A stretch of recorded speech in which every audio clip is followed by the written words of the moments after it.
بسم اللہ الرحمن الرحیم۔ السلام علیکم۔ فارمنگ ایکسپرٹ میں خوش آمدید۔ میرا نام سجاد احمد ہے۔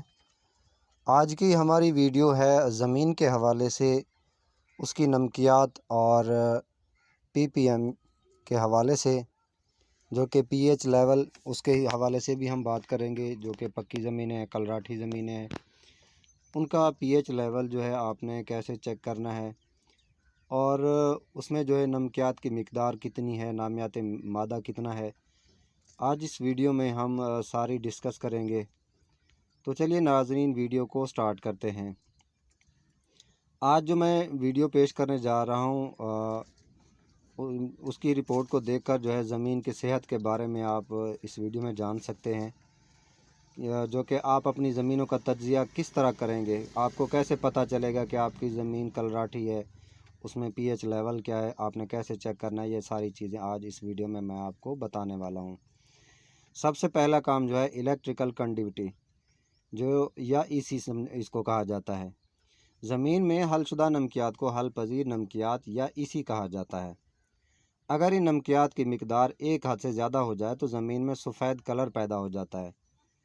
زمین میں نمکیات مقدار یا ای سی پی پی ایم 2 تک ہو تو زمین صحت مند سمجھی جاتی ہے۔ اگر 2 سے 4 پی پی ایم تک ہو تو زمین معمولی کلراٹھی سمجھی جاتی ہے۔ معمولی کلراٹھی زمین ہمارے ہاں کاشت کی جانے والی زیادہ تر فصلوں کے لیے نقصان دہ نہیں ہے، لیکن ای سی 4 سے 8 تک پی پی ایم تک ہو تو زمین درمیانی کلراٹھی سمجھی جائے گی۔ اس طرح کی زمین مکئی، چاول، گنا، کنو اور پھلی دار فصلوں کی کاشت کے لیے زیادہ موزوں سمجھی جاتی ہے۔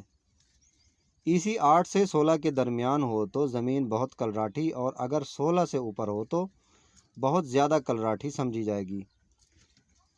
اس ویڈیو میں پہلے سیمپل کی جو میں بات کرنے جا رہا ہوں، اس میں حل پذیر نمکیات 2.1 اور دوسرے میں 1.4 ہے۔ اس کا مطلب یہ ہے کہ زمین سفید کلر سے پوری طرح پاک ہے، لیکن اگر حل پذیر نمکیات کی مقدار 4 درجے سے زیادہ ہوتی تو پھر زمین کو کلراٹھی تصور کیا جاتا ہے اور سفید کلر ختم کرنے کے لیے سفارش کی جاتی ہے۔ نمبر 2 پر آتا ہے سوائل پی ایچ۔ زمین کی پی ایچ سب سے اہم ترین پوائنٹ ہے۔ اس سے پتہ چلتا ہے کہ آپ کی زمین کس حد تک تیزابی یا اساسی ہے۔ اگر زمین کی پی ایچ 7 ہو تو زمین متعدل سمجھی جائے گی۔ اگر پی ایچ 7 سے کم ہو تو زمین تیزابی، اور اگر 7 سے زیادہ ہو تو زمین اساسی سمجھی جائے گی۔ ایک صحت مند زمین کی پی ایچ 7 کے اوپر نیچے ہونی چاہیے۔ ہمارے ہاں پاکستان میں زیادہ تر زمینوں کی پی ایچ 8 سے اوپر پائی جاتی ہے۔ اس کا مطلب یہ ہے کہ ہمارے ہاں زیادہ تر زمینیں اساسی ہیں۔ نمبر 3 پر آتا ہے نامیاتی مادہ، آرگینک میٹر۔ اس ویڈیو میں اگلا خانہ نامیاتی مادے کا ہے۔ نامیاتی مادہ دراصل زمین میں ڈالے گئے گوبر اور فصلوں کی گڑی سلی باقیات جو ہے وغیرہ پر مشتمل ہوتا ہے۔ جس زمین میں نامیاتی مادہ زیادہ ہوگا اس کو یوریا یا نائٹروجن کی کم ضرورت پیش آئے گی۔ پنجاب کی لیبارٹریوں میں براہ راست نائٹروجن معلوم نہیں کیا جاتا، بلکہ نامیاتی مادے سے ہی زمین میں موجود نائٹروجن کی مقدار کا اندازہ لگا لیا جاتا ہے۔ اگر زمین میں نامیاتی مادے کی مقدار 0.86% سے کم ہو تو سمجھا جاتا ہے کہ زمین میں نامیاتی مادے کی کمی ہے۔ زیر نظر رپورٹ کو سامنے رکھا جائے تو معلوم ہوتا ہے کہ زمین میں نامیاتی مادے کی کمی ہے، یعنی نامیاتی مادہ 0.86% سے بھی کم ہے۔ بین الاقوامی ماہرین یہ سمجھتے ہیں کہ زمین میں نامیاتی مادے کی مقدار 2% سے زیادہ ہونی چاہیے۔ چونکہ پنجاب کی زیادہ تر زمینیں گرم علاقے میں واقع ہیں، لہٰذا اگر آپ کی زمین میں نامیاتی مادہ 1.25% سے زیادہ ہے تو اس تھوڑے کو ہی کافی جانیے۔ نمبر 4 پر آتا ہے اویلیبل پی۔ پہلے کافی ویڈیوز میں نے بار بار یہ کہا ہے کہ اگر زمین کی پی ایچ 8 درجے سے زیادہ ہو تو پودوں کے لیے مٹی سے فاسفورس جذب کرنا مشکل ہو جاتا ہے۔ زیادہ پی ایچ کی صورت میں آپ جتنی مرضی ڈی اے پی یا ایس ایس پی کھادیں زمین میں ڈالتے چلے جائیں، پودا ان کھادوں کو جذب نہیں کر سکے گا، اور یہ کھادیں زمین میں ویسی کی ویسی ہی بیکار پڑی رہیں گی۔ واضح رہے کہ زمین میں ایسی فاسفورس کی بھی اچھی خاصی مقدار پڑی ہوتی ہے جسے پودا ضرورت پڑنے پر حاصل نہیں کر سکتا۔ لہذا ویڈیو میں فاسفورس کی وہی مقدار میں آپ کو بتا رہا ہوں جو پودے کے لیے قابل حصول ہو۔ اگر ویڈیو میں فاسفورس کی مقدار 8 ppm سے کم ہو تو فاسفورس کے لحاظ سے زمین کمزور سمجھی جاتی ہے۔